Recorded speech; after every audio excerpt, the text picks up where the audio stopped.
दंडवत हो। प्रकरणाची 3 वचने आधी आपली झालेली आहेत. स्वदेश संबंध त्याज्य, स्वग्राम संबंध त्याज्य, संबंधियाचा संबंध तो विशेषतः त्याज्य, संबंधी अधिकार नाही, संबंधी विकारी रस, रसी अभिमुख सेवा निवृत्ती, अशी ही 3 वचने याआधी आपण श्रवण केलेली आहेत. आजचं जे वचन आहे ते वचन आहे, नावडत नावडत सेवी तेची आवडोनी ठाके, मग सांडिता ही न संडे. मागील वचनामध्ये आपण पाहिलं की जे संबंधी आहेत म्हणजे नातलग, रक्ताचे नातलग, लांबचे नातलग, जवळचे नातलग, मित्र परिवार, सगळं जे काय आहे यांचा संबंध विशेषतः त्याज्य सांगितला. का सांगितला विशेषतः त्याज्य? कारण की यांच्या संपर्कामुळे संबंधी अधिकार नाही, म्हणजे तुम्ही धर्माला योग्य राहू शकत नाही. आणि मग यांचा जर का संपर्क आला तर काय होतं? एखाद्या चेतन वस्तूचा, एखाद्या जड वस्तूचा जर का संपर्क आला तर काय होतं? तर ते मागील वचनामध्ये म्हणजे 3ऱ्या वचनामध्ये आपण पाहिलेलं आहे. काय विकाराची चतुर्विध चाल आपण बघितली. याच्यामध्ये संबंधी विकार म्हणजे जड किंवा चेतन पदार्थाचा संपर्क आल्यानंतर मूळ स्थितीमध्ये आपल्या बदल होतो, आवडी निर्माण होते. आणि विकारी रस म्हणजे तो जो काही विकार आहे, तो जो काही दोष आहे तो वाढत वाढत जातो. हे अर्थातच हे आपण दोषावर लावतोय. अशीच चाल जी आहे ती गुणावर पण लागते. एखाद्या चांगल्या गोष्टीचा जर का योग आपल्याला आला, आपल्याला लीळा वाचनासंदर्भात जर का आवड निर्माण झाली तर ती आवड अधिकाधिक वाढत जाईल. आणि तदनंतर रसी अभिमुख म्हणजे त्याच्या सन्मुख आपण होऊ, आणि सेवा म्हणजे ते वाचायला आपण लागू, किंवा दोषाच्या बाबतीमध्ये सुद्धा आपण तो अर्थ बघितलेला आहे. आणि मग निवृत्ती म्हणजे ती क्रिया पूर्ण झाल्यानंतर एक मनाला समाधान, आणि ती क्रियेचं जे काही तो जो काही सध्या निर्माण झालेली जी काय आवड आहे ती तेवढ्यापुरती काय होते, शमन होते. आणि काही वेळाने, काही दिवसांनी म्हणा, पुन्हा जसं आत्ता तुम्ही एखादा पदार्थ खाल्लेला आहे आणि मग उद्या परत तोच पदार्थ दिला तर ते म्हणतात नको, हे कालच खाल्लेलं आहे, नको. म्हणजे निवृत्ती झालेली आहे. परंतु हे तेधवाची वेळ म्हणजे तेवढ्याच काळापुरती ही निवृत्ती आहे बरं का. तुम्ही म्हणाल आता कधी खायचं नाही बाबा ते, परंतु एक विशिष्ट काळ गेला, 1 महिना 2 महिना गेला की परत आपल्याला ते खाऊसं वाटतं. पुरणपोळी असेल, काही असेल, जो पदार्थ असेल. आणि मग वासना चौगुना उठी म्हणजे ते खाण्यासंदर्भातलं जे काही आत्ताचं तुमचं जी काही इच्छा आहे त्याच्या चौपट इच्छा निर्माण होते. एकदा जर का सुरुवातीचा जो टप्पा आहे तो एकदम सामान्य पद्धतीची आवड असेल तर त्याचं ग्रहण केल्यानंतर मग जी आवड निर्माण होणार आहे ती त्याच्या चौपट असू शकते, नंतर त्याच्या चौपट असू शकते. म्हणजे ते जो काय त्याचा जो काही दोष असेल किंवा त्या गुणासंदर्भातली ग्रहणशक्ती असेल, दोषासंदर्भातली ग्रहणशक्ती असेल, ती वाढत वाढत जाते, कधी कमी होत नाही. तो अर्थ आपण त्या वचनाचा पाहिलेला होता. आता आपण बघूया की अशी हे सगळं जे काही सांगितलेलं आहे, जड चेतन पदार्थांचा संपर्क करू नये, त्याच्यामुळे धर्माला तुम्ही योग्य राहत नाही. ठीक आहे, आम्ही काय आवडीपूर्वक त्याचा संपर्क आम्ही करणार नाही. जे पण वस्तू आहेत आपण काय म्हणतो की नावडीपूर्वक करायचं, उदासपूर्वक करायचं. तर त्याच्यामध्ये एखादी क्रिया आहे ती जर का तुम्ही आवडीपूर्वक केली तर काय होईल, त्याचा दोष लागेल. समजा कुठे लग्नाला जायचं आहे कोणाच्या, उपदेशी लोकांसाठी आहे बरं काय, कुणाच्या लग्नाला जायचं असेल म्हणजे ते अन्य आहेत, म्हणजे तिथे अन्य पूजन आहे, अन्य सगळं काही भजन आहे, म्हणजे अन्य लोक तिथे उपस्थित आहेत, सगळा संपर्क त्यांचा आहे. मग अशा वेळेस आपण तिथे उल्हासपूर्वक जायचं का? तुम्ही कुठे गेलं पाहिजे आवडीपूर्वक? ज्या ठिकाणी पोथी आहे, ज्या ठिकाणी एखादं काही अधिकरण भेटी आहे, आश्रम स्थान भेटी आहे, अशा ठिकाणी आपल्याला जाण्यामध्ये आपल्याला अधिक जो उत्साह पाहिजे, जी आवड पाहिजे. परंतु होतं उलट. बहुतांशी आम्ही असं बघतो की जे कधी सत्संगाला न येणारे लोक ते मात्र कुठल्या तरी लग्नाला किंवा वाढदिवसाला ते गेलेले असतात, फोटोमध्ये दिसतात नंतर. मग आम्ही बघतो की अरे हे लांब एवढं जातात इथून, म्हणजे सत्संगाचं ठिकाण क्रॉस करून लांब मुंबईमध्ये अजून कुठे समजा गावाला म्हणा, त्या ठिकाणी लग्नाला पोचल्या जातं. का? कारण की ते नातलग नाराज होतील नंतर. किती काळजी आहे नातलगांची आपल्याला, तेवढी देवाची काळजी आहे का आपल्याला की देव नाराज होतील हा विषय आपला कधी नसतो. अर्थातच अधविकार असल्यामुळे अध गोष्टींकडे जाण्याची अधिक आवड असते आपली. त्या ठिकाणी आपण जर का आवडीचं जर का तुलना केली तर प्रत्येक वेळी प्रापंचिक किंवा जीवदेवता प्रपंचापैकीच्या ज्या काही गोष्टी आहेत त्या पारड्यामध्ये आपली आवड अधिक प्रमाणामध्ये आपण टाकणार आहोत, म्हणजे तिथे जास्त आपण कलणार आहोत. परंतु ईश्वरपैकीचं जर का असेल मग त्या ठिकाणी हात आखडता घेतल्या जाईल. म्हणजे आपल्या घरातलं लग्नच असेल तर मग त्या ठिकाणी किती खर्च होईल काही सांगता येत नाही. नाचणाऱ्यांच्या अंगावर पण मग त्यांना ओळून ओळून पैसे दिले जातात. परंतु जर का त्यांना सांगितलं देवावर विडा ठेवायचा आहे मग तो 11 रुपयाचाच ठेवला जाणार. म्हणजे आपले सगळ्याकडचं जे काही मूल्य आहे सगळीकडचं वाढलेलं आहे, सगळीकडे आपण अधिक मूल्य देतो आहोत. परंतु जर का देवाकडे द्यायचं म्हटलं मग त्याचा हिशोब असतो. आपण कुठे जर का खाद्य वगैरे काही खाल्लं तर ते खाऊन वगैरे परत आपण त्याला टीप देतो, GST टॅक्स सगळं भरून टीप पण देतो आपण. आणि जर का आश्रमात पंगत केली तर आपण म्हणतो इथे लोक तर एवढेच आहे, बिल तर ह्यांनी एवढं जास्त लावलेलं आहे. मग त्याचं कॅल्क्युलेशन होतं. मग सगळं आपण आपल्या घरी तरी एवढं बिल लावतो कोणाला, एवढं टोटल बिल नाही. परंतु आश्रमात जर का करायचं असेल, कारण की त्या ठिकाणी आपली आवडी कमी, आणि लग्नाचं जर का असेल तर मग कितीतरी खाद्यपदार्थ असतात तिथे, जेवण वेगळंच, बाकीचेच इतर पदार्थ हे खा ते खा, किती खर्च होतो. पण त्या ठिकाणी कुठल्याही प्रकारची हिशोब आपण लावत नाही, कारण आवड तिकडे जास्त आहे. जिथे आवड जास्त तिकडे गुंतवणूक तुम्ही आपोआप तुमची होणार आहे. तर या ठिकाणी आपल्याला कुठे अधिक आवडी ठेवायची आहे आणि कुठे अधिक आवडी नाही ठेवायची आहे आपल्या हातामध्ये आहे. तुम्ही जर का आत्ता हे नाही केलं तर काय होईल, आत्ता लक्ष दिलं नाही तर मग ही आवड प्रापंचिक याच्यामध्ये जास्त प्रमाणामध्ये होत जाईल आणि इकडे आपण कमी वेळ देत जाऊ, हा प्रकार होईल. आणि म्हणून आत्ताच आपल्याला काय करायचं आहे, आपल्याला स्वतःला आवर घालायचा आहे. आपण काय केलं पाहिजे की हे जरी आचाराचं वचन आहे, हे जरी अनुसरलेल्या आचरणवंत व्यक्तीसाठी जरी हे वचन आहे, तरी आपलं उपक्रम काय चाललेला आहे सध्या, हे वचन आपल्यासाठी कसं उपयोगी पडेल. बघा, एखाद्या श्रीमंत व्यक्तीकडे एक मोठी गाडी आहे, आपली क्षमता नाही आहे ती घेण्याची, 50 लाखाची गाडी आहे. परंतु आपण स्वप्न बघतोस की नाही, गाडी बघितल्यानंतर काहीतरी स्वप्न बघतोस की नाही की आपल्या घराबाहेर कुठे उभी केली असती, आपण गेलो असतो. आपल्याला स्वतःला माहिती आपण घेणार नाही आणि घ्यायची पण नाही आपल्याला ते. परंतु स्वप्न तर बघता की नाही तुम्ही, प्रत्येक गोष्टीचं स्वप्न बघितलं जातं. मग वचनाचं स्वप्न का बघू नये आपण, की हे वचन जर का माझ्याकडे आलं पाळण्यासाठी आत्ता प्रापंचिक याच्यामध्ये, तर मी कसं पाळेल. काल आमचं भुसावळमध्ये सत्संग झाला, मग त्याच्यामध्ये त्यांनी हे केलं की म्हणजे अनुसरण आपल्या याच्यामध्ये नाही आहे, आता भाग्यामध्ये नाही आहे, आणि मग ते आपल्याला घडवायचं आहे. मग ते कसं करायचं, त्यांना सांगितलं एक एक वचन घ्यायचं आणि ते एक एक वचन आपण पाळून बघायचं. आपल्याला कसं पाळता येतं, प्रपंचात राहून कसं पाळता येईल आपल्याला. आपल्याला तिखट खाता येत नाही का, मग ती सवय करून घ्या.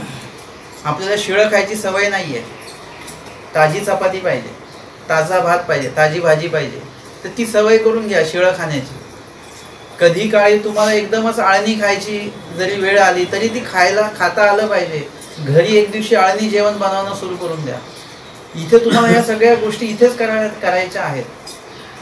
आचार हे प्रकरण वास्तविकांसाठी पण कसं उपयोगाचं आहे ते याच्यातनं तुम्हाला कळेल. आज इथे जर का ती सवय नाही केली तुम्ही उद्या आश्रमात जाऊन म्हणाल की हे आम्हाला माहितीच नव्हतं.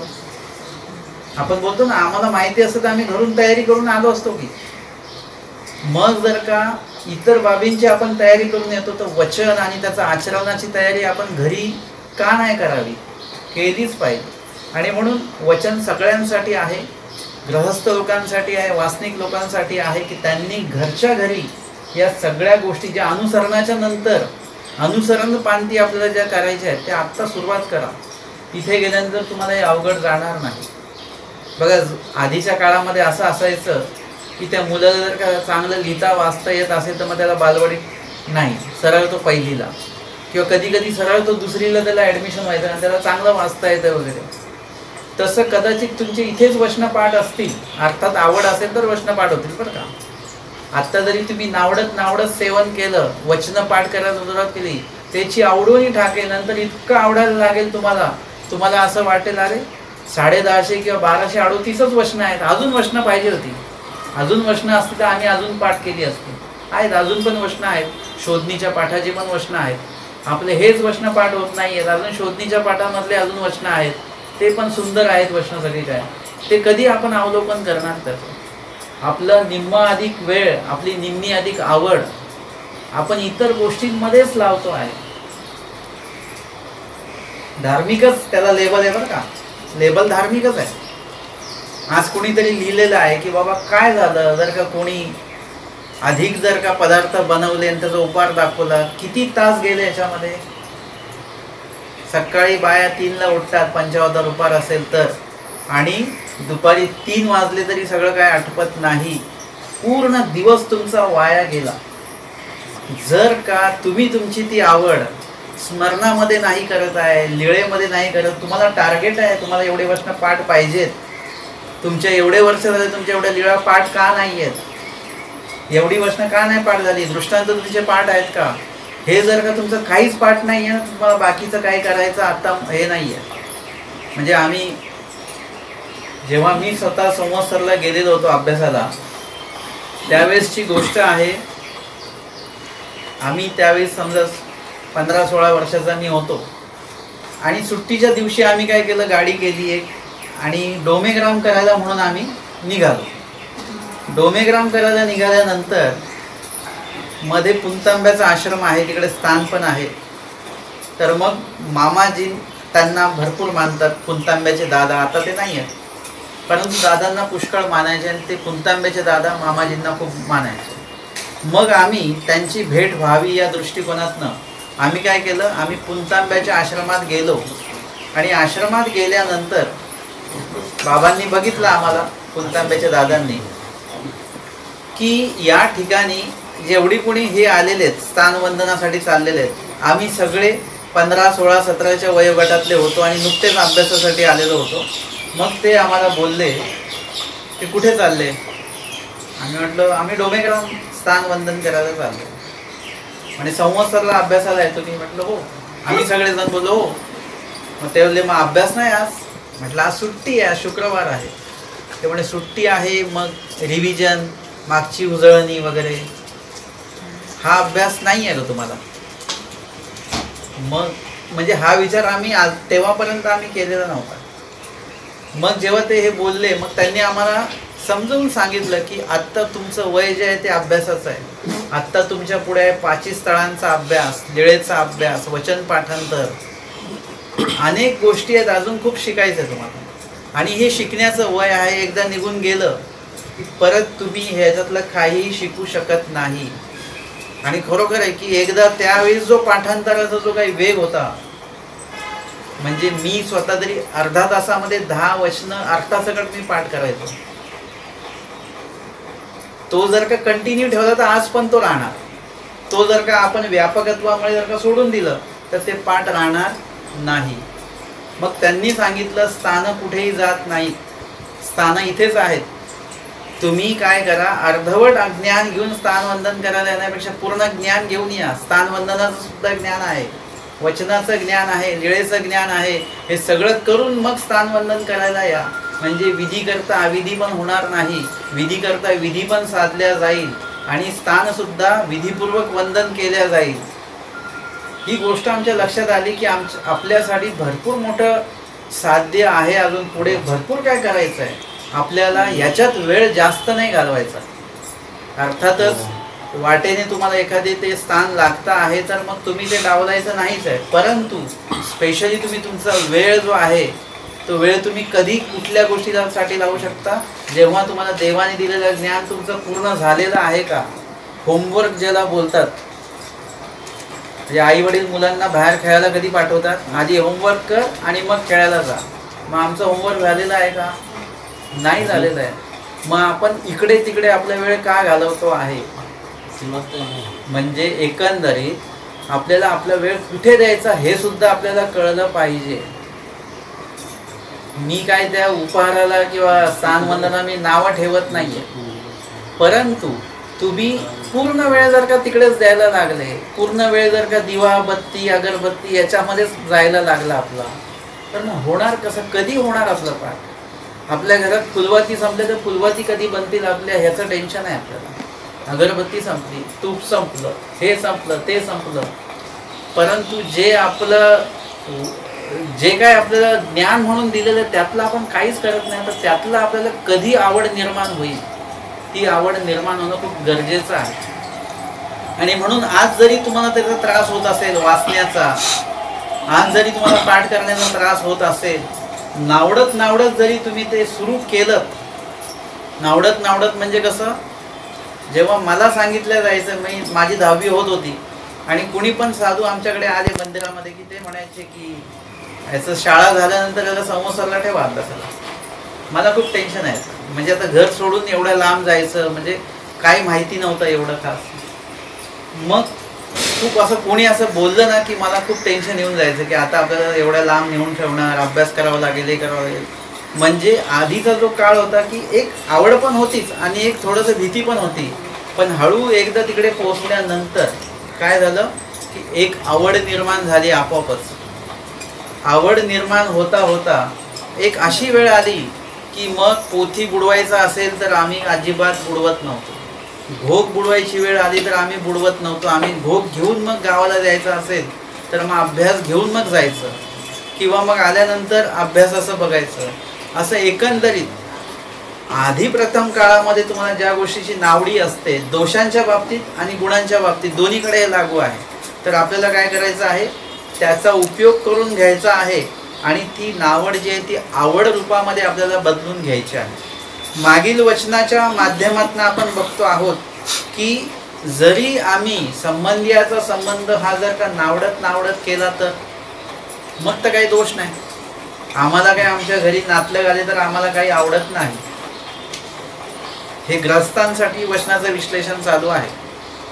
आमच्याकडे जर का टीव्ही लावला तर आम्ही तो काय बघतो पण नावडीपूर्वकच बघतो. आमच्याकडे पाहुणे आले तर आम्ही नावडीपूर्वकच त्यांचं स्वागत करतो. आमच्याकडे जर का एखादा पदार्थ मला खायला दिला तर तुम्ही नावडीपूर्वकच खातो. लग्नाला एखाद्याला जायचं झालं तर आम्ही नावडीपूर्वकच जातो. आमची जीव देवता प्रपंचाच्या सगळ्या बाबतीमध्ये आमची नावडी आहे, मग तर आम्हाला काही दोषच नाही, कारण आम्ही ते आवडीपूर्वक करतच नाहीये. परंतु एखादी गोष्ट स्वामी सांगतात, नावडत सेवितेची आवडूनी ठाके, म्हणजे एक सांगितलेलं आहे 21 दिवस जर का तुम्ही एखादी गोष्ट सलग केली तर त्या गोष्टीची तुम्हाला सवय लागून जाते. आता तुम्हाला उठायचं असेल तर घड्याळ लावून तुम्हाला झोपावं लागतं आणि मग तरी पण जाग येत नाही. पण 21 दिवस तुम्ही सलग जर का उठले तर तुम्हाला घड्याळाचं ते अलार्म लावायची काही आवश्यकता नाही. तुम्ही जे टाइम तुमच्या डोक्यात निश्चित केलेला आहे त्यावेळेला बरोबर तुम्हाला जाग येणार आहे. हे झालं चांगल्याच्या बाबतीमध्ये आपण बघतोय. परंतु वाईटाच्या बाबतीमध्ये आहे की ज्या ज्या गोष्टी तुम्ही नावडीपूर्वक जरी करत असाल तर लक्षात ठेवा, सावध राहा, ती गोष्ट तुम्हाला कधी आवडून टाकेल काही सांगता येत नाही. थोडक्यात म्हणजे तुम्हाला तुमच्याच बाबतीतलं, ग्रस्त लोकांच्याच बाबतीतलं उदाहरण देतो मी. तुम्ही एखादा टीव्ही लावला आणि तिच्यावर काय मालिका चालू असेल, सिरियल खूप लोक बघतात बरं का, त्याला काय म्हणतात मराठीमध्ये मालिका. आमच्याकडे पण आचार मालिका, विचार मालिका आहे, पण त्याच्याकडे कोणी बघत नाही. पण टी व्हीवरची जी मालिका आहे ते सगळे लोक बघतात. परंतु तुम्हाला जर का एखादी मालिका दाखवली, तुम्ही नवीनच पाहताय, तर तुम्हाला त्याची काय आवड नसणार, तुम्हाला त्यातले पात्रच माहिती नसतात काही. मग तुम्ही बघता नाही बघता. परंतु जर का तुम्ही पुढचा एपिसोड बघितला की तुम्हाला लिंक लागायला सुरुवात होते, त्याच्या पुढचा बघितला की अजून चांगले लिंक लागते, आणि आता पुढच्या एपिसोडची तुम्ही वाट बघता, आता कधी लागणार आहे. नावडत सेवितेची आवडोनी ठाके. आणि मग असं होतं की कधी जर का तो एपिसोड एखादा बुडाला तर आपण फोन करून कोणातरी विचारतो काय झालं ते, मेली का ती सासू तिची. म्हणजे आपली आवड बघा कुठे आहे, नावडपूर्वक आपण ते बघायला सुरुवात केलेलं होतं आणि तिथे आवडीवर येऊन टाकलेलं आहे. अजिबात सोडायला आपण, आपल्याला सगळं माहिती आहे ते सगळं खोटं आहे. परंतु मग आवडोनी ठाके तेची आवडोनी ठाके, जे नावड आहे तेच आवड म्हणून आपल्या जीवनामध्ये रुजू होतं. आणि मग सांडिता ही न संडे, आणि मग तुम्हाला किती पण सोडू वाटलं तरी तुम्ही ते सोडू शकत नाही. तुम्हाला वाटलं की हे सोडायचं आहे आपल्याला, परंतु तुम्ही ते सोडू शकत नाही. बघा व्यसनाधीन लोक जे आहेत त्यांना वाटतं की व्यसन सोडायचं आहे मला, परंतु नाही सुटूच शकत नाही. त्यासाठी भरपूर काहीतरी त्याला तपश्चर्या करावी लागेल, संघर्ष करावा लागेल, आणि मग ते सुटेल. हे झालं दोषांच्या बाबतीमध्ये. मग तुम्ही जर का म्हणाला आम्ही नावडीपूर्वक जातो लग्नाला, परंतु तेच आवडून ठाकायला लागतं बरं का, हळूहळू. मग तुम्ही एखाद्या अन्य काही संपर्कामध्ये तुम्ही जात असाल तर तुम्ही मग काय होतं, हळूहळू तुम्ही त्यांच्यामध्येच आपलं गुंतवणूक आपली होत राहते. आणि वाईट गोष्टीमध्ये लवकर गुंतवणूक होते, चांगल्या गोष्टीमध्ये गुंतवणूक करता आपण थकून जातो, पण ते होत नाही. आपल्या हातात जर का पेपर दिला तर आपण पूर्ण वाचूनच काढतो, पण सूत्रपाठ दिलं तर आपण म्हणतो नाही एवढंच वाचलं, माझा पुढे घोक नाही, माझा लगेच बंद करून ठेवून देतो आपण. आपल्याला चांगला बहाणा भेटलेला आहे की माझं पुढे घोक नाही आहे. म्हणजे हे काय आहे की आपली आवडच नाही आहे ना. तुम्हाला जर का हे आहे की बाबा घोक घेऊनच वाचायचंय, तर मग तुम्ही घोक घ्या, मग कुठून पण घ्याल तुम्ही. ज्याला भूक लागली ना मग तो कुठूनही काय ना शोधून काढतो आणि ते खातो तो. तसं तुम्हाला जर का आवड असेल, ती भूक असेल, तर तुम्ही कसंही करून ते घोक घ्याल कोणाकडनं तरी आणि ते वाचायला सुरुवात कराल. तुम्हाला एक एक क्षण जो असतो तो महत्त्वाचा आहे. आणि म्हणून या ठिकाणी तुम्ही असं समजू नका की तुम्ही एखादा दोष नावडीपूर्वक करताय, जबरदस्तीने तुम्हाला ते करायला लावतायत, आमची इच्छाच नाहीये, मग आम्ही निर्दोष आहोत, असं काही नाहीये. तुम्हाला तीच गोष्ट कधीतरी आवडून ठाकेल आणि त्या दोषाच्या आहारी तुम्ही जाऊ शकता. आणि म्हणून या गोष्टीकडे आपण अधिक लक्ष दिलं गेलं पाहिजे.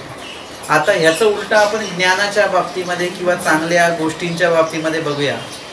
तुम्ही जरी आत्ता ज्ञानाच्या बाबतीमध्ये तुम्हाला थोडंसं एक न्यूनगंड असेल किंवा तुम्हाला एक नकारात्मक भाव असेल, परंतु तुम्ही सुरुवात करा. एकदा तुम्ही सुरुवात केली, मग जी गोष्ट तुम्हाला नकारात्मक वाटते आहे ती कुठेतरी सकारात्मक होईल. आणि मग सांडिता ही न संडे, म्हणजे तुम्हाला कुठे ज्ञान चर्चा चालू आहे या शोधामध्ये तुम्ही असाल. कोण ज्ञान चर्चा करणारे कोण आहेत ह्याच्या शोधामध्ये तुम्ही असाल. आणि मग ते सांडिता ही न संडे. मग जरी कोणी म्हटलं अरे काय तुम्ही ज्ञान चालू आहे, तुम्ही काय दीक्षा घेणार आहेत का, व दीक्षा घेऊ का नको घेऊ, परंतु चांगल्या कामामध्ये तो वेळ लावतोय ना. असं आहे का की बाबा एखादा जो ज्ञान जो घेणार आहे त्याने दीक्षाच घेतली पाहिजे असं लिखित आहे का काही. किंवा आता दुसरं वाक्य बोलतो ते तुम्हाला लवकर समजेल की बाबा ज्यांनी ज्ञान घेतलं ते सगळे दीक्षा घेतातच का, कंपल्सरी आहे का असं नाही. असं काही नाही आहे. खूप लोक ज्ञान घेतात पण दीक्षा घेतच नाही, की अनुसरण घेत नाहीत. खूप लोक अशी आहेत की जे ज्ञानही घेतात आणि अनुसरणही घेतात. म्हणजे ही विसंगती आहेच. याचा अर्थ आपण अनुसरण घेणार नाहीये, याचा अर्थ आपण ज्ञान घ्यायचं नाही असं आहे का. ज्ञान घेत राहा, ज्ञान चांगलं आहे. एखादं वचन तुम्हाला तुमच्या जीवनामध्ये परिवर्तन घडवू शकतं. आमचे माहीम भट्ट घरीच होते, बोध झाल्यानंतर सुद्धा घरीच होते. समजा भेटी गाठी व्हायची, चिंतन मंथन व्हायचं, स्वामींशी चर्चा व्हायची. पण एकदा काय झालं की एका मातीच्या जे काही हे होता गोळा होता त्याच्यावर काय झालं, पाणी पडलं आणि ते विरघळलं. कुठलं वचन आहे का तिथे? वचन नाहीये, पण ते बरोबर ते स्वामींनी जे निरूपण केलेलं आहे, आत्यंतिक संस्कृती छेद होय अशी काही प्रतीती आहे. म्हणजे जन्म मरणापासून एखादा जीव सुटेल असं काही तुमच्याकडे आहे का? हे स्वामींनी निरूपण केलेलं आहे पूर्वीच्या माध्यमातनं. अजून ते दृष्टांत स्वामींनी दिलेले आहेत आणि ती जी काही चर्चा झालेली आहे ती चर्चा काय आपल्याकडे आली नाही पूर्ण, परंतु त्या चर्चेच्या माध्यमातून स्वामींनी ते पटवून दिलेलं आहे. परंतु तरी पण अजून तो प्रत्यक्ष जो काही अनुभव आहे तो अजून त्यांना भेटलेला नाही आहे. आणि तो त्या ठिकाणी पाणी त्या मातीच्या त्या एका गोळ्यावर पडलं आणि तो विरघळून गेला आणि तिथे लगेच लक्षात आलं आपलं जीवन असंच आहे बरं का. कधी विरघळून जाईल काही सांगता येणार नाही, आपण वाटच कसली बघतो आहोत. आणि लगेच त्यांनी म्हणजे तुमच्याकडे जे ज्ञान आहे ते ज्ञान तर तुम्हाला सांगतं, परंतु आपल्याला प्रत्येक वेळी अनुभवच येतो असं नसतं. तुम्ही कोणी किती कोणाला सांगा या माणूस वाईट आहे बरं का, तुम्ही त्यांच्यासोबत राहत जाऊ नका, त्याला वाटतं की ना तो माझ्याशी तर चांगला आहे ना, इतरांशी वाईट असो. मग एक दिवशी काय होतं, ह्यालाच फटका बसतो. मग याला आठवतं की मला कोण कोण काय काय सांगत होतं याच्याबद्दल, बरोबर सांगत होते ते, म्हणजे त्याला ज्ञान आहे. आत्ता ते ज्ञान त्याला इथे उपयोगी पडतंय की नाही? माईन भट्टानं तिथे ते ज्ञान उपयोगी पडलं. जर का त्यांनी ठरवलंय की मी प्रापंचिक माणूस आहे, मला दीक्षाच घ्यायची नाहीये, तर मी ज्ञान का घ्यावं? नाही, ज्ञान घ्या तुम्ही. मग दीक्षा घ्यायची का नाही घ्यायची तो प्रश्न पुढचा आहे. आत्ता ज्ञान घेणं सुरू करा. एक कुठला तरी एक वळण तुमच्या जीवनामध्ये असं येईल, एखादं वचन तुमच्या जीवनामध्ये असं येईल की तुम्हाला त्या ठिकाणी आपोआपच तुम्हाला तुमचं कर्तव्य काय आहे ते एखादं वचन तुम्हाला सांगू शकतं, एखादी क्रिया तुम्हाला ते सांगू शकते. जसं आहे की आता आपण काहीतरी सजतो, नटतो, चांगले कपडे घालतो, अलंकार घालतो, सगळं जे काही शृंगार आपण करतो, आपणही करतो शृंगार, परंतु स्वामींनी आपल्याला सांगितलेलं काय जे असेल ते रंका व्हावे, म्हणजे त्याच्यात कुठलाही शृंगार नाहीये. तरी पण आपल्याला एका लीळेतनं कळतं की आपण जो शृंगार करतो आहोत तो कोणासाठी करतोय? लोकांसाठी चालू आहे आपला. आपल्याला हे कपडे आपल्याला स्वतःला आवडतात त्यापेक्षाही ते लोकांना आवडले पाहिजेत. आपला अलंकार हा आपल्यापेक्षाही लोकांना आवडला पाहिजे. लोकांच्या आवडी जपतोय आपण, परंतु आमच्या धानाईचा होत्या, धाई होत्या, त्या धाई कोणासाठी नटल्या? स्वामींनी स्वतः विचारलं बरं का, हे शृंगार कोणासाठी केला, हे वस्त्र परिधान कोणासाठी केले? ते म्हणाले की मी स्वामींसाठी केलेलं आहे. सगळे हसत होते बरं का, म्हणजे सगळ्यांना वाटायचं बघा किती लहान आहे आणि किती चांगलं उत्तर दिलं म्हणून सगळे हसले. आमचे स्वामी हसले नाही, आमचे स्वामी प्रसन्न झाले. बाकीच्यांनी तो विषय हसण्यावरही नेल्या, पण आमच्या स्वामींनी तो हसण्यावरही नेला नाही. स्वामी प्रसन्न झाले की आम्ही जो जीव शोधतो आहोत तो जीव हा आहे.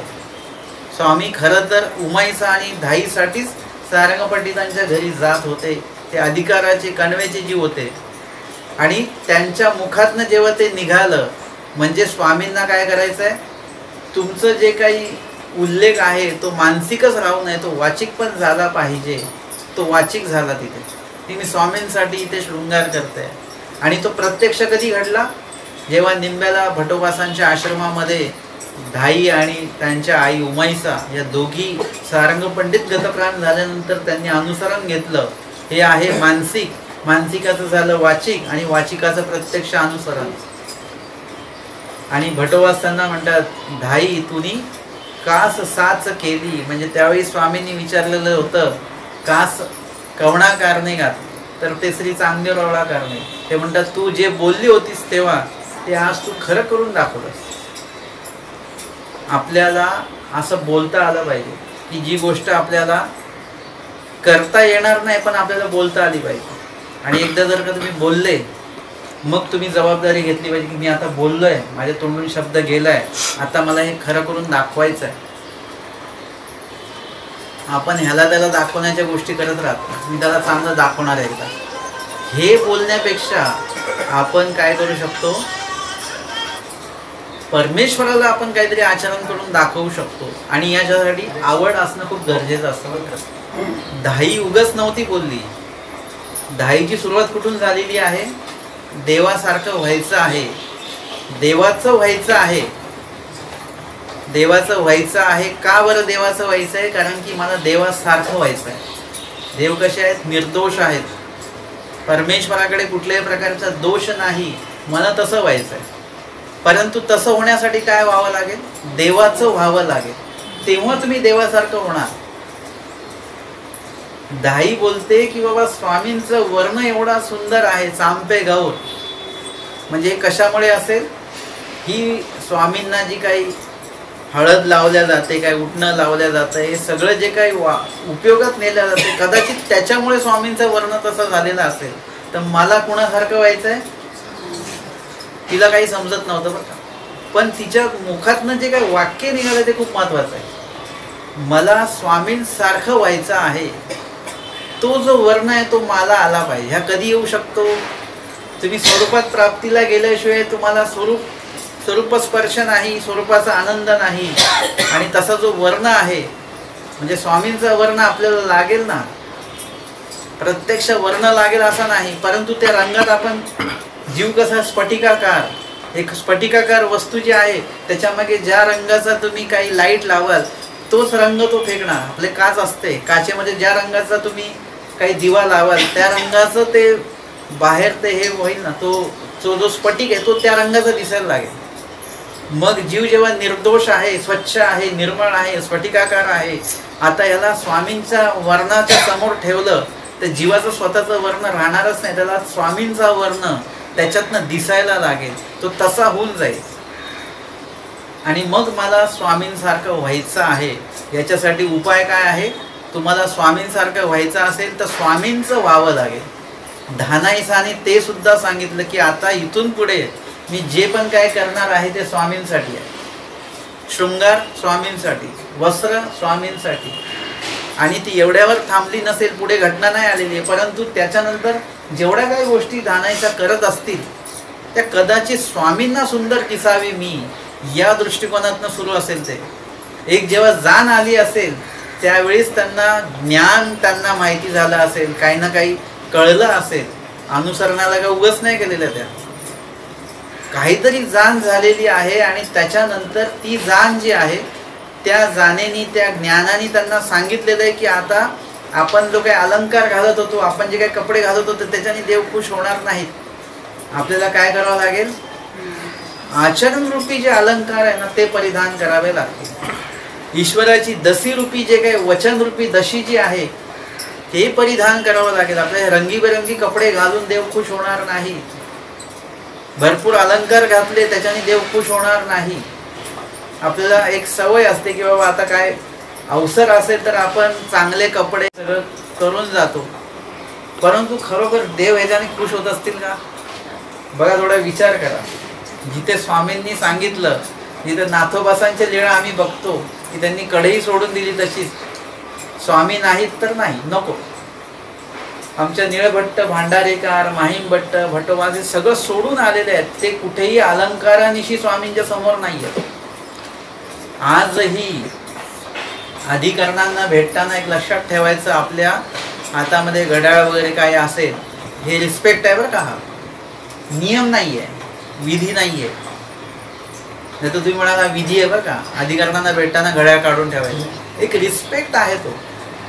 तुम्ही तो किती पाळायचा मला नाही माहिती, पण आम्ही तो पाळतो. समजा घड्याळ असेल आणि जुन्या अधिकरणांना भेटायचं आहे तर ते काढून ठेवा. मी काय केलं, ते घड्याळ घालण्याची सवयच बंद करून टाकली.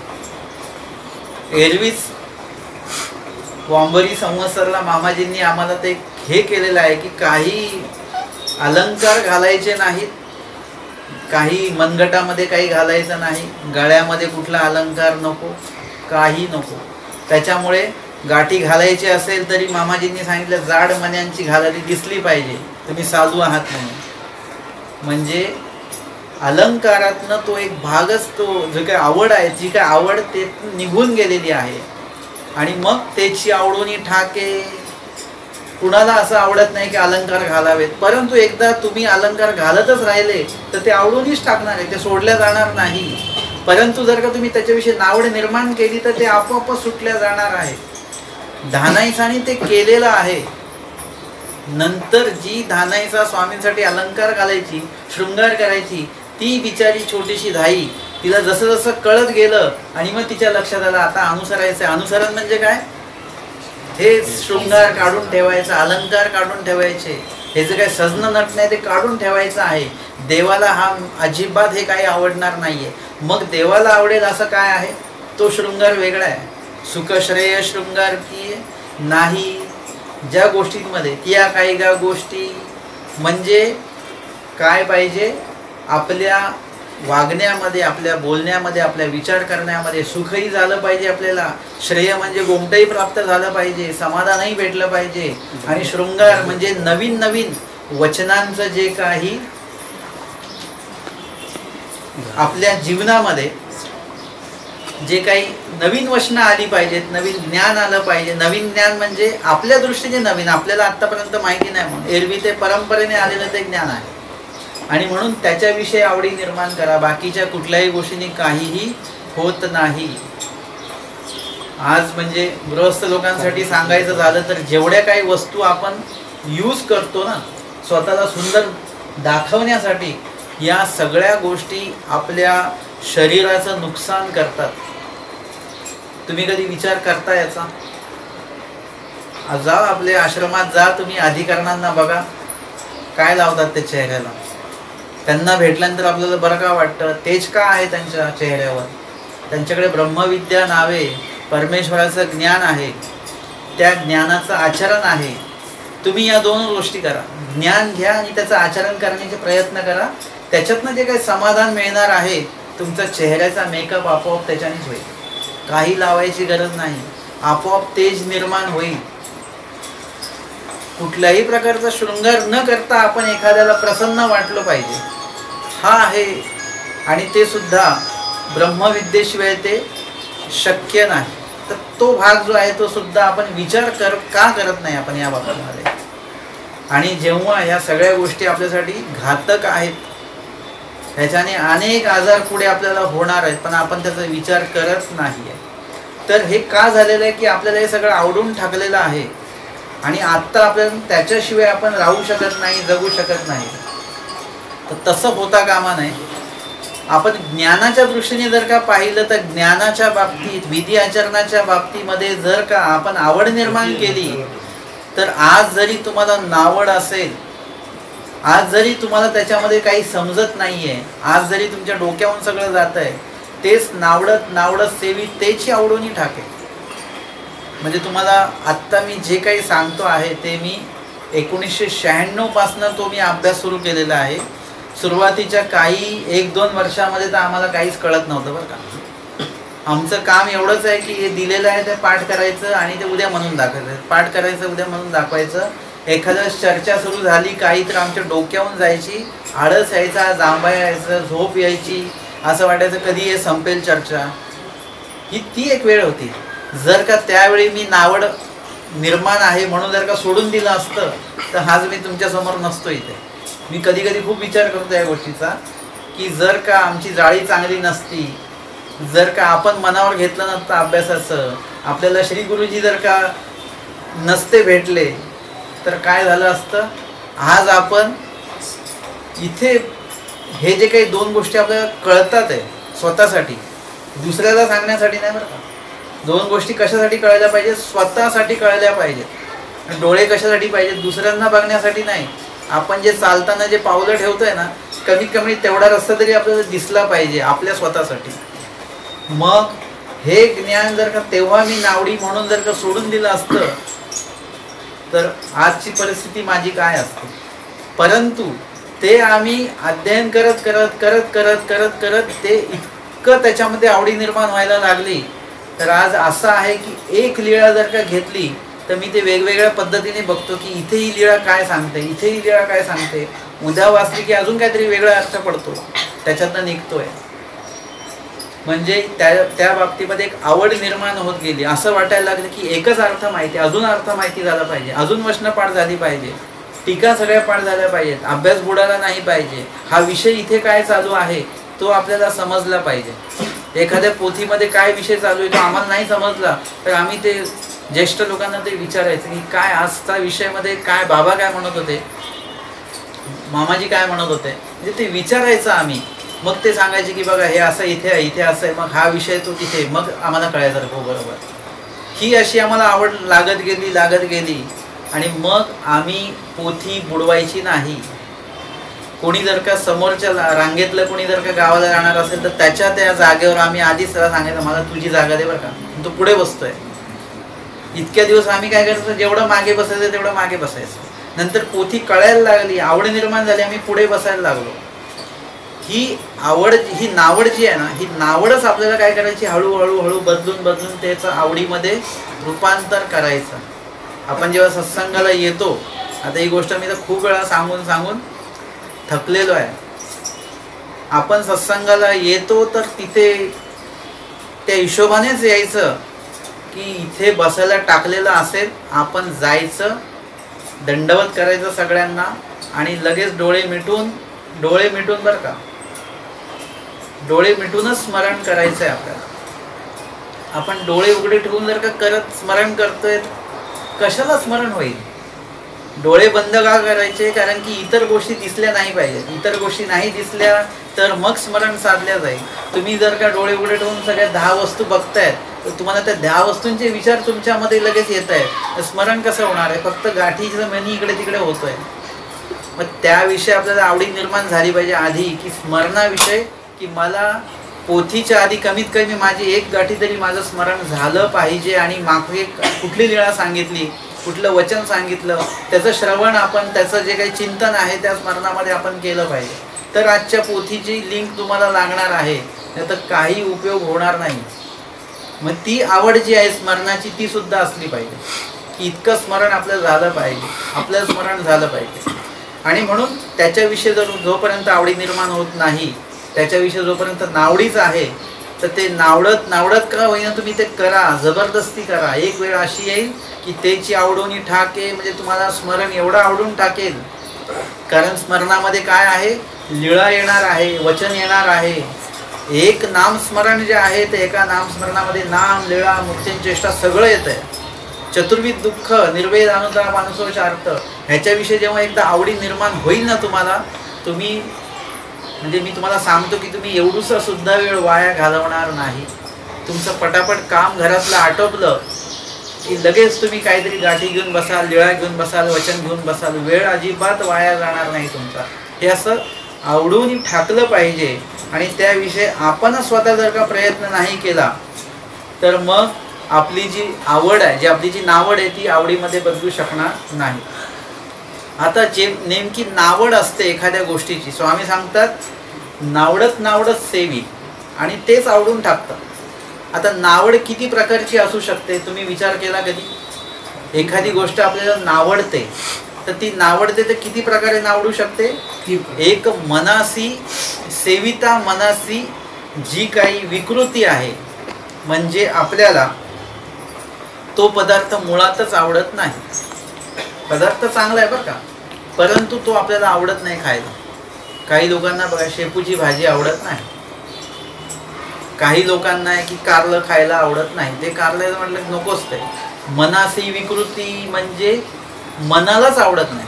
भाजी चांगली आहे, वस्तू चांगली आहे, एखादा रंग आहे, तो मनाला आवडतच नाही आपल्याला. जर कोणी स्मरण करायला सांगितलं ते आपल्याला आवडतच नाही, लीळा वाचायला सांगितले तर आपल्याला आवडतच नाही. हे आहे मनासी विकृती. त्यानंतर दुसरा प्रकार जो सांगितलेला आहे इंद्रियासी अरुची. इंद्रियासी अरुची म्हणजे हा पहिला जो दोष बघितला तो मानसिक आहे. दुसरा जो आहे इंद्रियासी अरुची म्हणजे आपल्या इंद्रियांनाच ते आवडत नाही. तिखट खाणंच आवडत नाही, इंद्रियांना त्रास होतो. गोड खाणंच आवडत नाही, जे शरीराला त्याचा त्रास होतोय आपला, त्याला म्हणतात इंद्रियासी अरुची, म्हणून ते आवडत नाही. कोणी जर का कढी खाल्ली तर कढी खाल्ली की लगेच ॲसिडिटी वाढते, मग 2-3 वेळा कढी खाऊन जर का तसा त्रास झाला त्याला ऍसिडिटीचा, मग त्याच्या मनातनं ती कढी निघून जाते, म्हणजे इंद्रियांना चालत नाही म्हणून. नाहीतर त्याला तशी आवडते, परंतु त्याला त्याबद्दल आता नावडी निर्माण झालेली आहे. देहासी कंटाळा, आणि एखाद्या वेळेस असं असतं की कंटाळा प्रत्येक गोष्टीचा असतो आणि त्याच्यामुळे एखादी गोष्ट आपल्याला आवडत नाही. आता नावड जी आहे, नावडीचे लक्षण आपण बघितलेलं आहे की किती कारणं असू शकतात त्याच्यासाठी. आता नावड 3 प्रकारची सांगितलेली आहे. त्याच्यामध्ये प्रकृतीला आवडत नाही, एक प्रकृतीलाच आपल्या आवडत नाही म्हणजे ॲलर्जी आहे. एक प्रयत्ने नावडे, म्हणजे एखादा व्यक्ती तो पदार्थ किती प्रकारे तो नावडी ठेवू शकतो त्याच्या बाबतीमध्ये. एक तर त्याला प्रकृतीला आवडत नाही, त्याला ॲलर्जी आहे म्हणून त्याला ते नावडत आहे. परंतु एखादा जो पुरुष आहे तो प्रयत्ने नावडे, म्हणजे हा जीव काय करतो की प्रयत्न केलेला आहे त्याने. कसला प्रयत्न केलेला आहे? पदार्थ परिच्छेदाचा प्रयत्न केलेला आहे आणि म्हणून त्याला तो पदार्थ आता नावडतोय, म्हणजे त्यांनी त्याच्याविषयी नावड निर्माण केलेली आहे. म्हणजे परमेश्वर जे काही विधी आहेत तो विधी घडवण्यासाठी, म्हणजे आता गृहस्थ लोक म्हणतील की बाबा आम्हाला सकाळी जागच येत नाही लवकर, मग त्यांनी काय केलं पाहिजे, तुमच्या आहारामध्ये तुम्ही बदल करून घेतला पाहिजे. रात्री तुम्हाला जर पोटभर जेवायची सवय असेल, काहीतरी चमचमीत खाण्याची सवय असेल तर ती आधी बंद करा. म्हणजे याला काय म्हणायचं, त्याला परिच्छेद त्या पदार्थांचा केला तुम्ही. कुणासाठी केला? म्हणजे देवानी सांगितला म्हणून किंवा देवाचा एखादा विधी साधावा म्हणून तुम्ही तो प्रयत्न केलेला आहे. आणि तो प्रयत्न काय होणार आहे, त्या प्रयत्नामुळे तो पदार्थ तुम्हाला आता त्याच्याबद्दलची नावडी निर्माण झाली की हे रात्रीचं हे गोड नको, मला आता गोड खायचं नाही.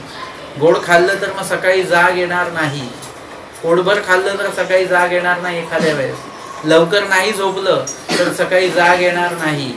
म्हणजे तुम्ही काय करणार, लवकर उठायचं यासाठी तुम्ही जे काही समजा तुम्ही सिनेमा पाहत असाल, काहीतरी अन्य वार्ता करत असाल, या सगळ्यांचा तुम्ही परिच्छेद कराल. आणि मग आता इथे प्रयत्नपूर्वक आहे बरं का ते. तुम्ही म्हणाल की बाबा किती प्रयत्न केले तरी होत नाही, परंतु ज्ञानी या भक्ताच्या भजनीचा जो पुरुष आहे त्याला प्रयत्न नावाचा गुण त्याच्याकडे असतो. तो प्रयत्नपूर्वक काय करतो, आपला दोष दडपून टाकतो. म्हणजे दोष कमी कमी कमी करत गुणावर आपला जास्त जो काही भरणा आहे त्याचा गुण जास्त तो स्वीकारत राहतो आणि दोष जो आहे तो कमी कमी करत राहतो. हे प्रयत्नपूर्वक तुम्हाला करावं लागेल आणि त्याच्याबद्दलची नावडी जी आहे ती तुम्हाला निर्माण करावी लागेल. लगेच होईल ती नावडी निर्माण. आणि एक जी व्यक्ती आहे, उत्तम व्यक्ती जी आहे ती कशी आहे, एकासी ईश्वरीची आवडी नावडे. ईश्वराची आवड त्याला इतकी आहे की बाकीच्या पदार्थांची नावड आपोआपच निर्माण होते, ती निर्माण करावी लागत नाही. तुम्ही जर का बघितलं की ताटामध्ये काय आहे, 3 भाज्या आहेत, त्यापैकी तुमची आवडती भाजी तुम्हाला त्याच्यात दिसली की आपोआपच तुम्ही 2 भाज्या कमी खाता आणि त्या भाजीविषयी तुम्हाला जास्त आवड निर्माण होते. तुम्हाला जर का 3 धातू आहेत ठेवलेले, त्याच्यात सोनं जर का असेल तुम्ही 2 धातू दुर्लक्षित कराल आणि एका धातूला तुम्ही म्हणजे सोनं या धातूला तुम्ही लगेच स्वीकाराल. म्हणजे एखाद्या गोष्टीची आवड निर्माण होते आपल्याला आहे तर आपोआपच इतर गोष्टींची आपोआपच नावड निर्माण होत राहते. आणि म्हणून जर का तुम्ही ईश्वराविषयी जर का आवडी निर्माण केली तर तुम्हाला जीव देवता आणि प्रपंच यांच्याविषयी नावड निर्माण करावी लागणार नाही. आत्ता काय होतं की आपल्याला दोन्ही संघर्ष साधू लागते. जीव देवता प्रपंचाविषयीची पण नावडी निर्माण करायची आहे आणि ईश्वराविषयीची आवडी पण निर्माण करायची आहे. जीव देवता प्रपंचाची नावडी निर्माण केली तर ईश्वराची आवडी लागेलच असं काय नाही. परंतु जर का ईश्वराची आवडी जर का निर्माण केली तर जीव देवता प्रपंचाची नावडी ही त्याच्यातच समाविष्ट आहे, आपोआपच त्याची नावडी तुम्हाला निर्माण होणार आहे. जर का तुम्हाला वचनं ऐकायची सवय लागली, अन्य वार्ता ऐकायची सवय बंद होईल. ईश्वर विहित विधी जर का करायची सवय तुम्हाला लागली तर तुम्हाला देवता विहित विधी जे आहेत ते आपोआपच कर्मकांड जे काही चालू आहेत ते सगळे त्या ठिकाणी बंद होतील. त्या दिवशी व्यास पौर्णिमेच्या खूप लोकांनी शुभेच्छा दिल्या. व्यास आणि आपला काही संबंध? कुठल्या लेण्यात आलेले व्यास स्वामींचे भक्त होते, ज्ञानी होते, अनुसरलेले होते. आलं कुठे? व्यास पौर्णिमा कोणाची आहे? मानवा पंथाचा आणि व्यास पौर्णिमेचा काय संबंध आहे? आमच्या एका सद्भक्तांनी प्रश्न टाकलेला तो, त्याला अनेक लोकांनी सांगितलं लोकसंग्रहास्तव आपल्याला हे करावं लागतं.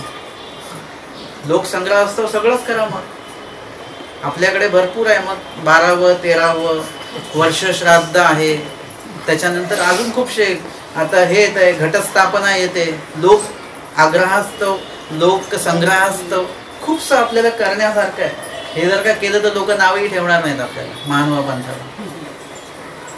आपल्याला लोकांनी आपल्याला चांगलं म्हणावं म्हणून आपण काही करत असू, लोकांनी आपल्याला नावं ठेवावं नाही म्हणून आपण काही करत असू, तर स्वामींनी स्पष्ट सांगितलंय लोकीचा श्रेष्ठ तो येतीचा नष्ट. लोकांचा मान सन्मान सगळं मिळेल तुम्हाला. अहो, आमचे काही काही उपदेशी मंडळी आहेत, ते बिचारी लग्नात जेवत नाहीत आणि त्यांना त्यांचे नातलग नाव ठेवतात, अरे तुम्ही का नाही जेवत? उपदेशी आहे म्हणून. ते बघा तिकडच्या टेबलावर जे बसलेत ना, ते पण उपदेशीच आहेत महानुभाव पंथी. ते कसे जेवतात? ते तर तुमच्यापेक्षा जुने उपदेशी आहेत. आणि तुम्ही आता काल उपदेश नाही घेतला, लगेच तुम्ही जेवायचं बंद हे करताय. म्हणजे हा बिचारा पाळतो आहे, याच्या पाळण्याला काय अर्थ राहतो का? कारण की दुसरा उपदेशी आज्ञाभंग करतो आहे, तो तिथे चूक करतो, आणि एक उपदेशी बिचारा पाळतो आहे. तर त्या दुसऱ्या न पाळणाऱ्या व्यक्तीच्या मुळे काय होतं? पाळण्याच्या बाबतीत हे येतं. परंतु जो पाळणारा व्यक्ती आहे तो जर का ज्ञानी आहे, तर त्याला हे वचन माहिती आहे, येतीचा श्रेष्ठ तो लोकीचा नष्ट. जर का जो वचन पाळणारा व्यक्ती आहे त्याला सगळे लोक नावच ठेवणार आहेत. तुम्हाला जर का लोक नावं ठेवता येत नाही, याचा अर्थ आहे की तुम्ही लोकीचे नष्ट आहात. देवाला हे अपेक्षित आहे. तुम्ही जेव्हा लोकीचे नष्ट व्हाल तेव्हा येतीचे श्रेष्ठ व्हाल. म्हणून ही जी काही व्यास पौर्णिमा आहे आणि त्या निमित्ताने आपण आपल्या गुरूंना, आता गुरूंना शुभेच्छा का देतात? मला शुभेच्छा पाठवल्या की गुरु पौर्णिमेच्या तुम्हाला हार्दिक शुभेच्छा. म्हणजे आमच्यासारखे शिष्य भेटलेले आहेत, तर जे गुरूंना आपण सावध करतो, आम्ही असे शिष्य आहोत, तर तुम्हाला आम्ही बरोबर, तुम्ही आम्हाला सांभाळावं यासाठी आम्ही तुम्हाला शुभेच्छा देतो आहोत. तर आपल्याला उपदेशी लोकांना, महानुभाव पंथीय लोकांना अशा कुठल्याही अन्य धर्मीय जे काही सण आहेत त्याच्या शुभेच्छा देण्याची काही गरज नाही आहे. त्याच्यामुळे तुमचा काही मोक्ष अंतरणार नाही आहे. तुम्हाला जर का तुमच्या गुरूंचं सन्मान ठेवायचा असेल, तर त्यांनी जे जे काही विधी, ईश्वर विहित विधी तुमच्यापर्यंत पोहोचवलेले आहेत, त्या विधींचं पालन करा. तुमच्या श्री गुरुजींना जेव्हा केव्हा समजेल की बाबा तुम्ही रोज सकाळी 3 वाजता उठून स्मरण करता, तुमचे लीळा पाठांतर आहेत, तुमचे वचन पाठांतर आहे, तर तिथे जे कोणी सांगतील तुमच्या गुरुजींना की तुमचे शिष्याचं एवढे वचन पाठ आहेत बरं का, तुमच्या गुरूंना तिथे इतकं समाधान वाटेल. हे आहे गुरुपूजन. तुमच्या गुरूंना जेव्हा कळेल की माझा शिष्य जो आहे तो धर्म कार्यामध्ये चांगला अग्रेसर आहे, अनेकांना धर्माला तो लावतोय, त्यांना तिथे अभिमान वाटेल. ते कोणाकडे बोलणार नाहीत, पण त्यांना असं मनात वाटेल. शिष्याभिमान तो मेळीयेपसी अधिक, स्वामींनी स्वतः सांगितलेलं आहे. हे बाकीच्या गोष्टी करून तुमचे गुरु संतुष्ट नाही होणार. आणि सगळ्यात मुख्य गुरु आमचे स्वामी आहेत. स्वामी आमचं सगळंच आहे, गुरु पण आहेत, साध्य आहेत, सगळंच आहे. ते कधी खुश होतील ते बघा. व्यास पौर्णिमेच्या शुभेच्छा देऊन खुश होतील स्वामी.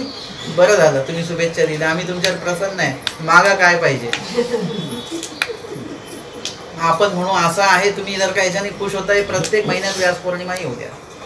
म्हणून अन्य सणांच्या शुभेच्छा आपण द्यायच्या आधी किंवा कशाच्याही शुभेच्छा आपण द्यायच्या आधी विचार करा की हा सण कोणाचा आहे, आपला आहे का महानुभाव पंथाचा. असेल तर द्या. जो तो आपल्या धर्माच्या शुभेच्छा देतो, इतर धर्माच्या शुभेच्छा कोणी कोणाला देत नाही. आणि आपण सगळ्यांपेक्षा वेगळे आहोत. परंतु आपल्या जर का ती गोष्ट आवडून ठाकलेली असेल, मग त्याच्यातनं बाहेर पडणं हा एक प्रकार आहे. आणि म्हणून आपल्याला काय करायचं आहे, परिच्छेद करायचा आहे. आणि पुढचा जो टप्पा बघितला तो ईश्वरीची आवडी नावडे. ईश्वराची जेव्हा तुम्हाला आवड निर्माण होईल, तर तुम्ही याची वाट नाही बघणार, अन्य सणांची वाट नाही बघणार. तुम्ही बघा, अमका अवतार दिन कधी येतो आहे, तमका अवतार दिन कधी येतो आहे, एखादं प्रवचन सत्र कुठे आहे, निरूपण सत्र कुठे आहे, चर्चा कुठे करणारे कोणी येत आहेत का?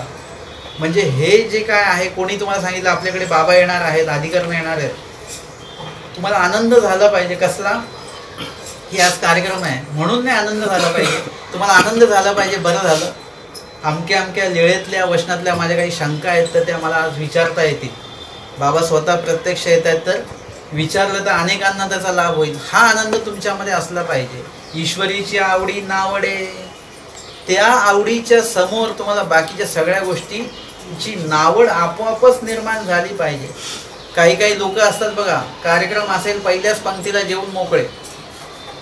काही काही लोक जे असे असतात त्यांना तुम्ही सांगून सांगून थकता, किंवा जेवायला बसा, आता जरी बसा, सगळ्यांचं झालं जेवण, ते म्हणतात नाही नाही सेवा बाकी, ही सेवा बाकी आहे. त्या माणसाकडे तुम्ही बघत राहा की ईश्वरीच्या म्हणजे त्या सेवेच्या आवडी पुढे बाकीचं स्वतःचं जेवण सुद्धा तो विसरून गेलेला आहे, नको आहे त्याला. हे आहे ईश्वरीची आवडी नावडे. तुम्हाला एखादं ईश्वराने सांगितलेलं वचन जेव्हा तुम्हाला कळतं, मिष्टान्न खायचं नाही आहे, तुम्हाला लगेच त्याच्याविषयी आवडी निर्माण झाली पाहिजे. मिष्टान्न नाही खायचं आहे, या वचनावर तुमची आवडी तुमची जडली पाहिजे आणि ते वचन तुम्हाला गोड वाटलं पाहिजे. बाकीचा गोड पदार्थ तुम्हाला गोड वाटला नाही पाहिजे. ज्या ठिकाणी तुम्हाला देवाने सांगितले तुम्हा पसीवर सुने चांग एतीचा विरोध साहू न सकेची, हे स्वामींनी जे वचन म्हटलेलं आहे, या वचन हे कसं आहे, स्वामींनी खंत व्यक्त केलेली आहे, शिक्षा पण केलेलं आहे. हे वचन आम्हाला तिखट लागलं पाहिजे. या वचनापेक्षा तिखट अजून या जगामध्ये दुसरं काही नाही आहे. ज्या वचनामध्ये स्वामींना तोष आहे ते वचन आमच्यासाठी गोड आहे, याच्यापेक्षा गोड दुसरं काही नाही. आणि ज्या वचनामध्ये देवाने आम्हाला आमचा दोष दाखवलेला आहे, आमच्याविषयी खंत व्यक्त केलेली आहे, जीव म्हणजे दोषदर्शी का, तिथे आम्हाला दुःख वाटलं पाहिजे, खंत वाटली पाहिजे आम्हाला. ते वचन तिखट लागलं पाहिजे, झोंबलं पाहिजे आम्हाला ते. आणि तिथून कुठेतरी आपण चांगलं कार्य करण्यासाठी आपल्यामध्ये आपण आवड निर्माण करता आली पाहिजे. हे ईश्वरीची आवडी नावडे. एकदा ईश्वराची आवड लागली की बाकीच्या गोष्टींची नावड निर्माण करण्यात वेळ घालवावा लागत नाही. आता समजा एखादी व्यक्ती आहे, त्यांना काय आहे की बाबा पंचावतार करायचा, अवसर करायचा मोठा. आता मी उदाहरण जे देईल ते आपल्या देशातनं देणार. जे आपले आटन विजन करणारे जे कोणी आचरणवंत आहेत, त्यांचं काय बरं, त्यांना असं असतं काय, ते का जातात तिकडे, त्यांना जास्तीत जास्त वेळ तिकडे हे करायचं. ते आश्रमात पण जास्त वेळ थांबत नाहीत, जिथे सगळे बाकीचे पण आचरणवंत आहे, पण ते तिथे जास्त थांबत नाहीत. आचारापुरतं ज्ञान काढून ते जातात, कारण की त्यांना अधिक वेळ स्मरणात लावायचा आहे, अधिक वेळ लीळा चिंतनात लावायचा आहे, अधिक वेळ अटन विजन वगैरे हे जे काही देवाने सांगितलं ते करत असताना विजनामध्ये त्यांना वेळ लावायचा. विजन म्हणजे चिंतन. आणि देवाला आठवणं आहे. प्रत्येक आटन असो, विजन असो, भिक्षा असो, भोजन असो, या प्रत्येक गोष्टींना त्यांना फक्त देवच आठवायचा आहे. आणि म्हणून त्यांनी काय केलेलं आहे, एकांत वास त्यांनी घेतलेला आहे. म्हणजे त्यांना ती आवडी आहे. त्यांना असं वाटतं की एक वेळ सुद्धा आपला वाया गेला नाही पाहिजे. तुम्हाला वाटतं की भिक्षेला चालले म्हणजे, भिक्षेला चालले तरी तिथे देव आठवत चाललेले आहेत ते. तिथे सुद्धा देव भेटतील का कुठे? देवानी कुठले वचन सांगितले, हे कुठल्या पांथी सांगितलेलं आहे, सगळे लीळा आठवतच चालणं चालू आहे. गावोनी गावा जाणे सुद्धा असंच आहे की आमचे स्वामी सुद्धा काय करायचे, परिभ्रमण करायचे.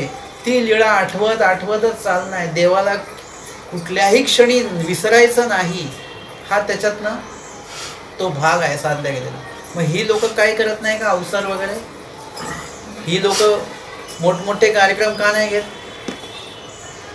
जर का तोच विधी आहे आमचा, मग त्यांनी असा एकांत वास का स्वीकारलेला आहे? म्हणजे तुम्हाला हे कळेल, ईश्वरीची आवडी नावडे. ईश्वराला आठवण्याची आवडी एकदा निर्माण झाली की बाकीच्या काय गोष्टी तुम्हाला लगेच लक्षात येतील की याच्यामध्ये आपण खूप वेळ घालवलेला आहे. मी तुम्हाला आताही सांगतो, मी आता त्या विधींविषयी नकारात्मकता आहे असं नाही, परंतु ज्या गोष्टीमध्ये आपण समाविष्ट झालो पाहिजे, आपण होत नाही आहे. आपण मागे सरकतो आहोत, तर ते होता कामा नये. आता नावड विषय सांगितलं की नावडत नावडत सेवी, आणि तेच आवडून ठाकतं आपल्याला, तर आधी त्याच्याविषयी नावड कशी होती ते पण सांगतात. मगाशी आपण बघितलं ना, उदासपूर्वक आम्हाला आवडी नाहीच आहे, परंतु काय आम्हाला जावं लागतं, यावं लागतं, आणि म्हणून तुम्ही स्वतःला निर्दोष समजत असाल तर ती नावडी आवडीमध्ये कशी बदलते ते बघा. आधी नावड कशी होती की जवळ जरी पदार्थ असला तरी तो हातात घेऊसा वाटत नव्हता. जेव्हा नवीन मोबाईल आला ना तेव्हा जुने लोकांना ते हात लावायला भीती वाटायची, तेव्हा नको नको आपल्याला काही समजत नाही त्यात. पण जर का त्यांनी ते हातात घेतलं एकदा की मग एखादा पदार्थ तुम्हाला दिलेला आहे, तो जर का तुम्हाला दिला, तुम्ही नवीनच पाहिला, तो जवळी असला पदार्थ पण हातामध्ये तो घ्यायची इच्छा होत नाही. नको नको हे काय वेगळंच आहे, मी कधी खाल्लेलं नाही, काय नाही आहे. परंतु पुढे काय होतं की घेतला तरी तोंडी घालावा ऐसे नुपसे, म्हणजे जर का तो पदार्थ घेतला हातामध्ये जरी तरी तो खाण्याची इच्छा होत नव्हती, फक्त तो बघितला जायचा काय आहे काय नाही.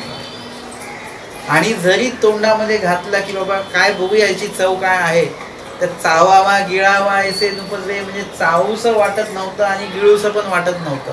जो खाल्लाय तोच कसं तरी खाल्ला आपण आणि ते झालं. म्हणजे ही काय आहे, नावड आहे.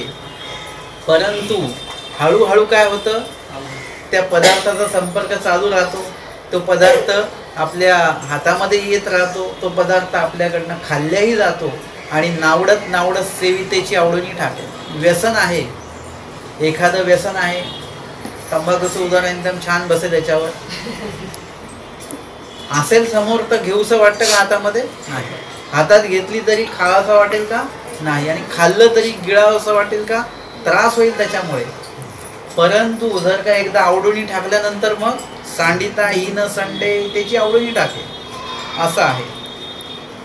मग जर का आता आचरणवंत व्यक्ती आहेत आणि आचरणवंत व्यक्तीने तो पदार्थ परिच्छेद केलेला आहे, किंवा तुम्ही सुद्धा ग्रस्त वासनिक लोकांनी एखादा पदार्थ तो जर का सोडून दिलेला आहे आणि मग तरी पण ते का खातात बरं? मग सोडून दिलेलं असून सुद्धा का केलं जातं ना? चाडा म्हणजे आपण जर का हा यांचा पदार्थ खाल्ला, यांचा सन्मान ठेवला तर काय होईल, आपल्याला यांच्याकडनं जे काही पोथीपान पुस्तक मिळणार आहे, काही विशेष मिळणार आहे, तर ते काय होईल आपल्याला मिळेल.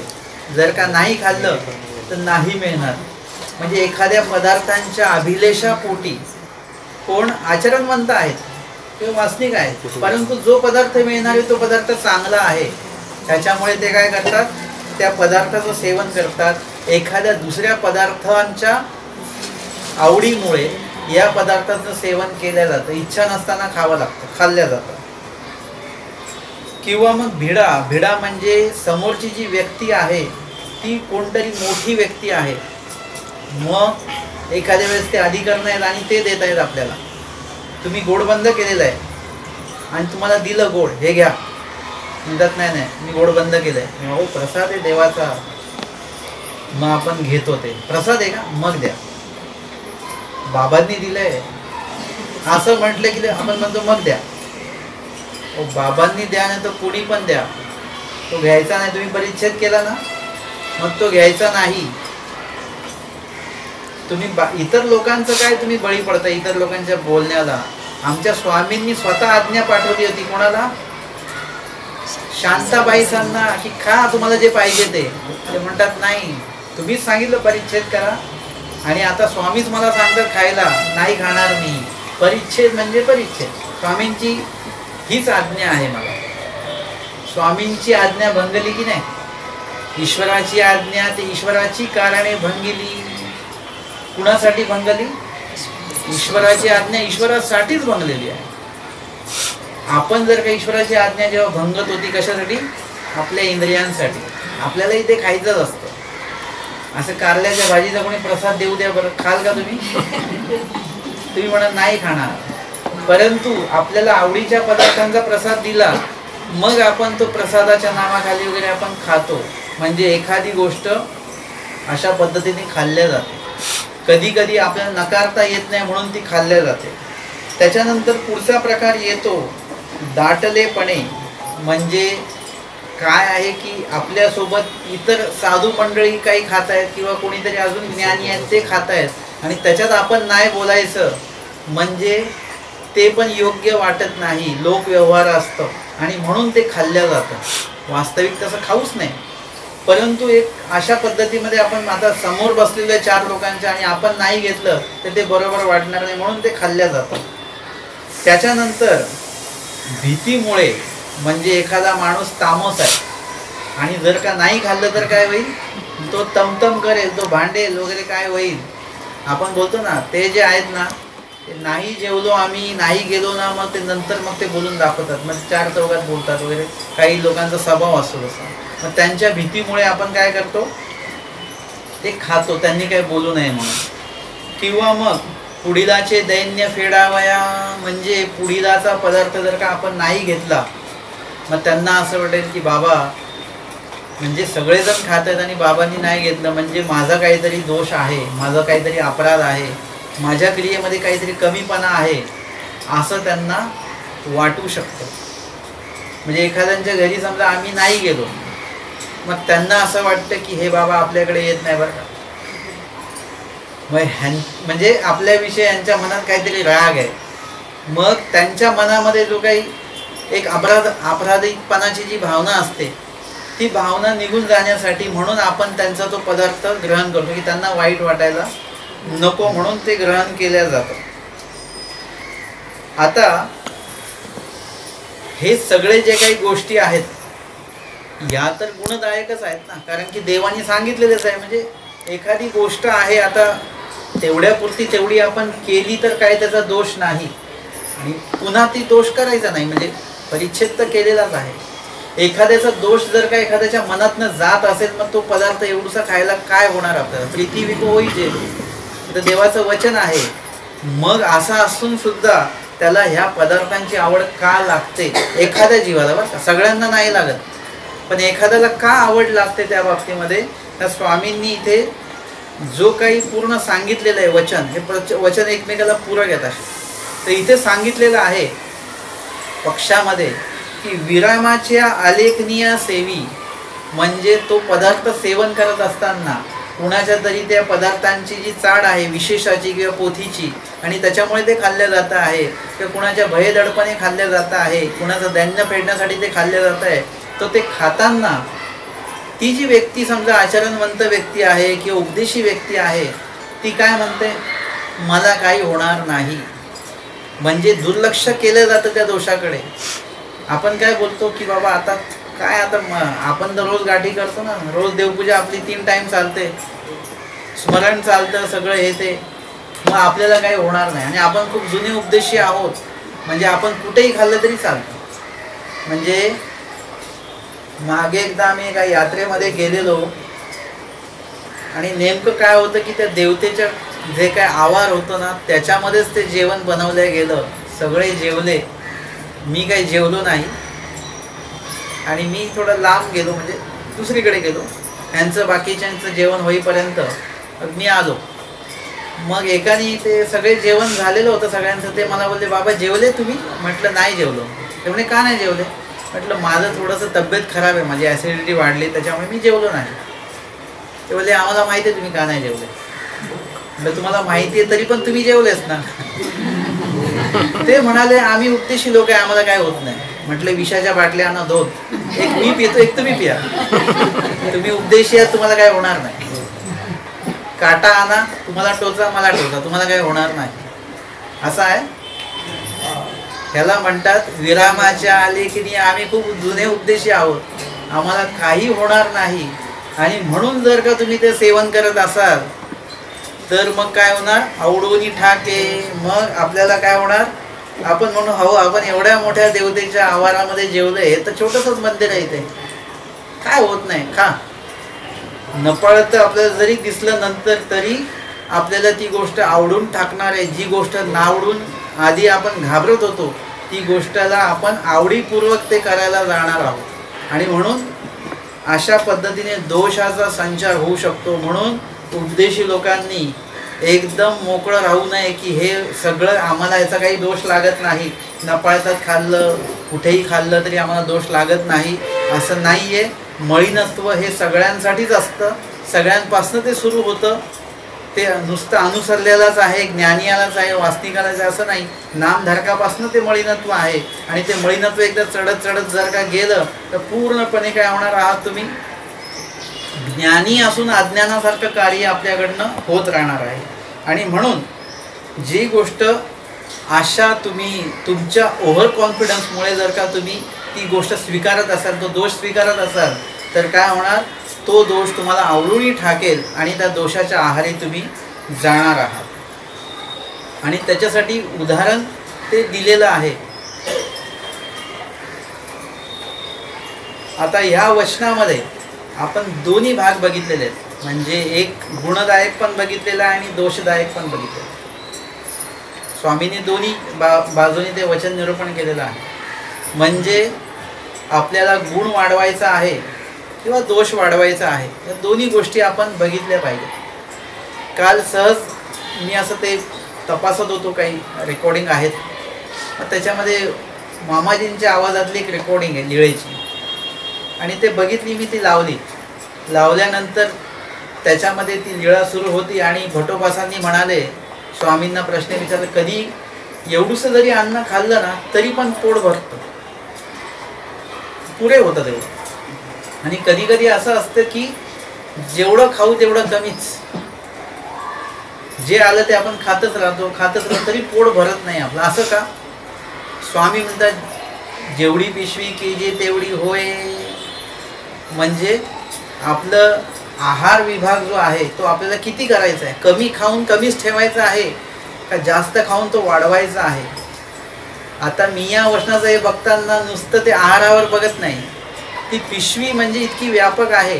ती फक्त पोटाची पिशवी नाही आहे, ती फक्त अन्नाच्या भुकेची पिशवी नाही आहे, ती पिशवी गुणाची पण आहे, ती पिशवी दोषाची पण आहे. मग गुणांची पिशवी जेवढी वाढवली तेवढी वाढणार, दोषांची पिशवी जेवढी वाढवायची तेवढी वाढणार. आपल्याला काय वाढवायचं आहे, गुण की दोष? फक्त माझ्या प्रश्नाला उत्तर नका देऊ, तुम्हाला स्वतःला उत्तर द्या. आरशात उभं राहा आणि सांगा स्वतःला की आजपासून आमचा शृंगार हा स्वामींसाठी असेल, आमचे अलंकार घालणे हे स्वामींसाठी असतील. व अलंकार म्हणजे कुठले? सोन्याचे अलंकार नाही बरं का, नाही तर तुम्ही घरी मागे लागाल, आता अलंकार बनवून द्या, पोतीत सांगितलं बाबांनी. ते अलंकार नाहीत. आपल्याला आचरण रूपी जे अलंकार आहे, देवाला आपण कधी आवडू, जेव्हा आचरण म्हणजे एक अलंकार आहे, तो जेव्हा तुम्ही तुमच्या जीव स्वरूपावर तो स्वीकाराल, देवासाठी मी हे सोडलेलं आहे, भात सोडलेला वगैरे ते नाही बरं का. नाही तर खूप लोक असे असतात की मी भात सोडलेला आहे देवासाठी.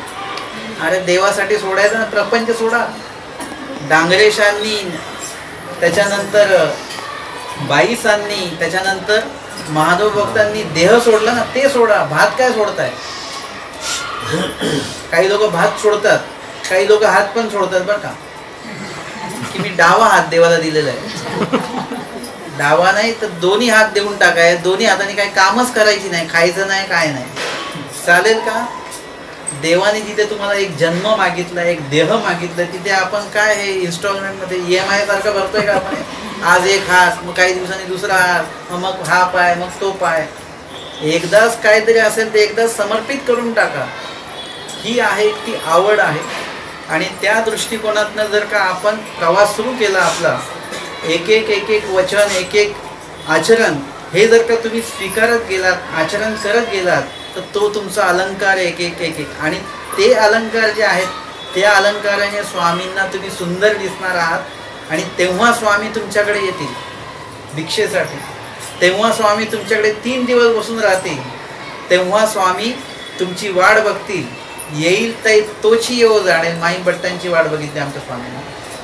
तेव्हा तुमच्या देहसमर्पणाचीच परमेश्वर वाट बघतील. जसे डांगरेशांच्या देहसमर्पण स्वामींनी जे आहे ते पाहिलेलं आहे, त्याची अपेक्षा केली, त्यांना सांगितलं तुम्ही जा. ही अपेक्षा आपल्याकडनं देव हे करतील की बाबा हा आता तुम्ही देह त्यागायला एकदम उत्तम झालेला, जा देह त्यागा. ही अपेक्षा आपण स्वामींची पूर्ण करू तेव्हा. म्हणजे आता मला तरी चांग, ह्याच्यामध्ये सुद्धा चांगले पण वाटणार आहे. मृत्यू कोणाला चांगला वाटतो, परंतु तो मृत्यू सुद्धा आपल्याला चांगला वाटला पाहिजे. देवाने सांगितलं आता मरा तरी चांग, असं कोणी आपल्याला म्हटलं तर चालेल का? आपल्याला नाही चालणार. परंतु स्वामींनी तर सांगितलं तुम्ही आता मेले तर चांगलंच आहे. आपण म्हणून देवाने असं का सांगितलं? तर मी ते माझ्या एका त्या कवितेमध्ये लिहिलेलं आहे, जे जन्मजीवित परमेश्वराला द्यायचं आहे. मरणातले मग चांगपण दिसणार आहे. मरणात काय चांगलेपण आहे?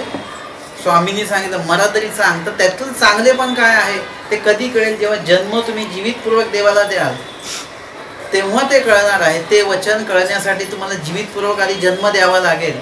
नंतर ते वचन नुसतं पाठ करून त्याचा अर्थ समजून नुसतं ऐकून नाही कळणार वचन. त्याच्यासाठी तुम्हाला जगावं लागेल प्रत्येक वचन.